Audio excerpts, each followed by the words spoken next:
There's a moment in every twin flame journey that changes everything. It's not dramatic. It doesn't always come with fireworks or huge gestures. In fact, it can be quiet, almost unnoticeable to the outside world. But inside him, everything shifts. This is the divine masculine's aha moment. It's the moment he finally gets it. The moment something inside him clicks and he starts to see everything through different eyes, clearer, softer, truer. He sees you differently. He sees himself differently. And most of all, he begins to see the connection for what it really is.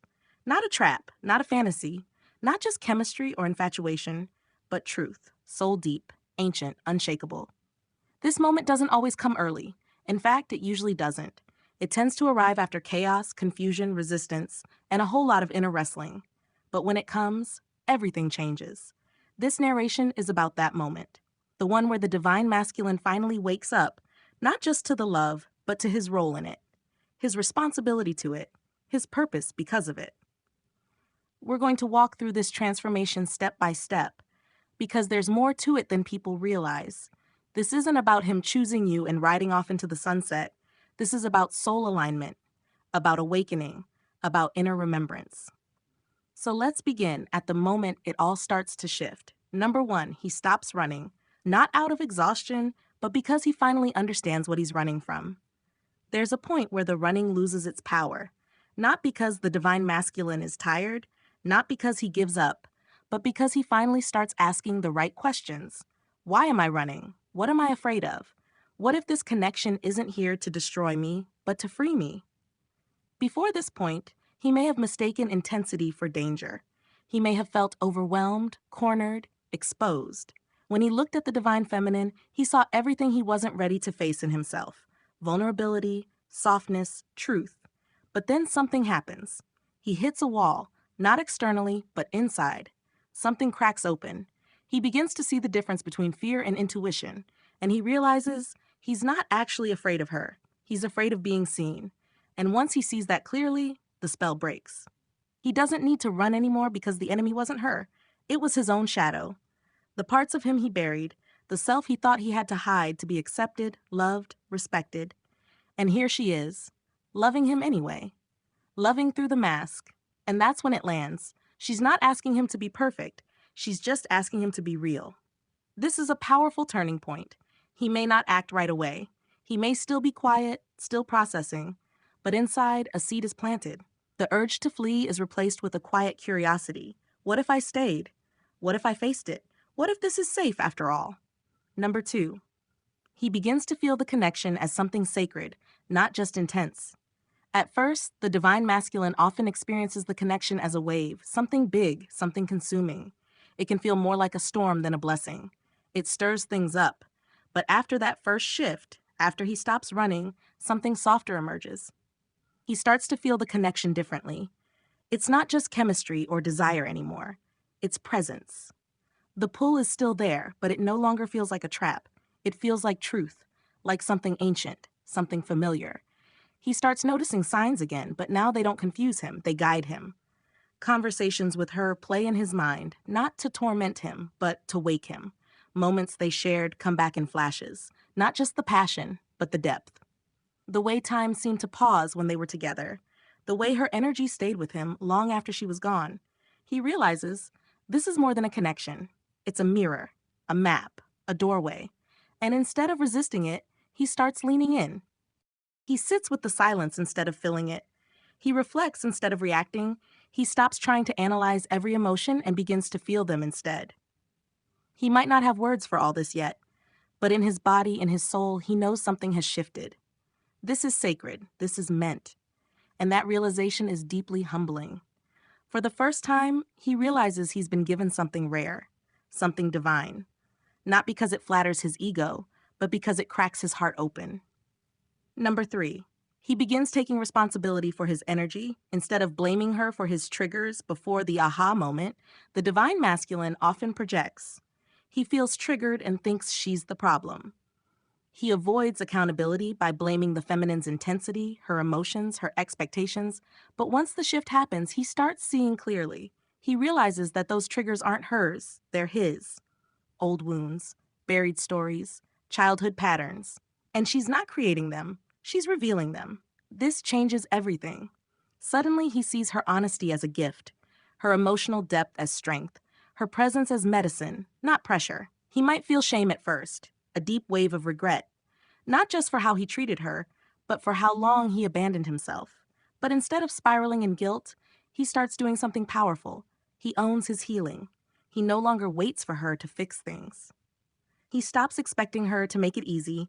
He begins the slow, steady work of becoming someone who can hold this kind of connection. That might look like going to therapy, setting boundaries, journaling, meditating, reflecting on past patterns, having hard conversations with himself. It's not about becoming perfect, it's about becoming present. He begins to ask himself hard questions. How am I showing up? What am I bringing to this connection? Am I reacting from fear or responding from truth? And that inner honesty starts creating outer peace. He softens, he listens, he begins to trust the process. Number 4, he starts remembering who he really is, not who the world told him to be. This is perhaps the most beautiful part of the aha moment, because it's not just about her, it's about him. The divine masculine starts peeling away the layers he's worn his whole life, the roles, the masks, the weight of what was expected of him. He starts remembering the real version of himself, the one who used to feel deeply, dream wildly, love freely, the one who believed in things he couldn't explain, the one who wanted to be more than just successful. He wanted to be true. This connection didn't create that desire, it awakened it. He realizes he's not here just to chase status, validation, control. He's here to embody something deeper, something soul-led. And the more he reconnects with that truth, the more magnetic he becomes. Not in an ego-driven way, but in a rooted, calm, deeply grounded way. He may change his habits, change his environment, change the way he speaks, moves, breathes. He starts surrounding himself with people who reflect this new version of him, not the old story.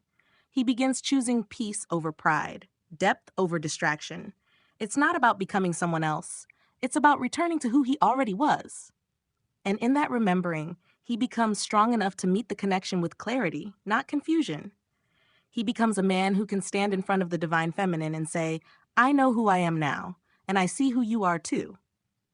Number 5, he realizes that choosing her means choosing himself first. This part might feel backward at first, but it's actually the deepest truth.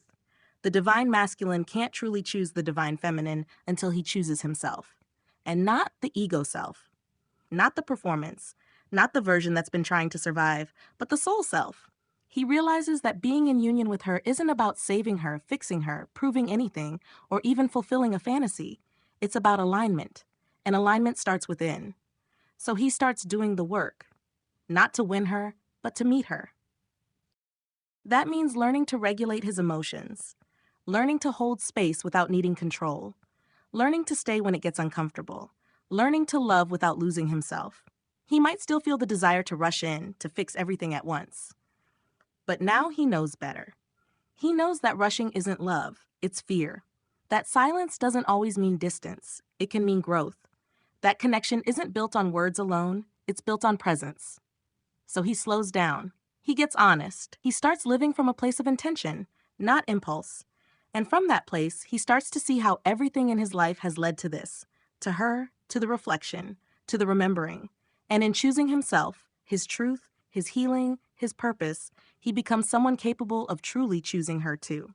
Number 6, he understands that union is not the goal, but the expression of inner wholeness. At this stage, something profound starts to take shape in his awareness. He's no longer focused on chasing a relationship. He's not driven by a need to fix the past or recreate something he once lost. The panic is gone. The obsession has quieted. What's left is clarity, steady, and calm. He begins to understand that the true purpose of the twin flame connection isn't about being with someone just to feel complete. It's about realizing that you already are. This is a turning point because for so long, he believed union meant achieving something. He thought it was a finish line, a reward at the end of the pain. But now, something deeper lands inside him. Union isn't the destination. It's the reflection of the healing already done. He realizes he doesn't need to be with her in order to honor her. He can do that right now, in the way he thinks of her, the way he speaks of her, the way he carries himself in the world. The hunger to possess her is replaced with the desire to be aligned with her, not through control, but through energy. And that only happens when both have come home to themselves first. He stops looking at her as someone who will complete him, and instead sees her as someone who woke him up to who he truly is. Now, when he thinks about union, it's not about fixing something broken or reclaiming what was lost. It's about sharing a life from a place of wholeness. He no longer feels he needs her to feel worthy. He doesn't need the relationship to feel safe. Because now he's built that safety within. And when he shows up, if he chooses to, it's with clean energy. No manipulation, no pressure, no need to convince, just truth, just peace, just love in its purest, most powerful form. Union may still happen, but whether it does or doesn't, he knows he's already found what matters most, himself. And from that foundation, everything becomes possible. The Divine Masculine's aha moment isn't a loud revelation. It's quiet, personal, often invisible from the outside, but inside, it changes the entire landscape of his being. It doesn't arrive all at once, and it doesn't always follow a straight line. It's a gradual awakening, a series of subtle shifts, tiny internal breakdowns that lead to big emotional breakthroughs. But when those pieces click into place, something undeniable happens. He starts to see. He sees who he truly is. He sees what this connection was trying to show him all along. He sees her, not as a fantasy or a threat, but as the sacred mirror that cracked open his heart. This is the moment so many on this journey wait for. But here's the truth. It doesn't come through force. It doesn't come from begging, chasing, or proving. It comes when he's ready.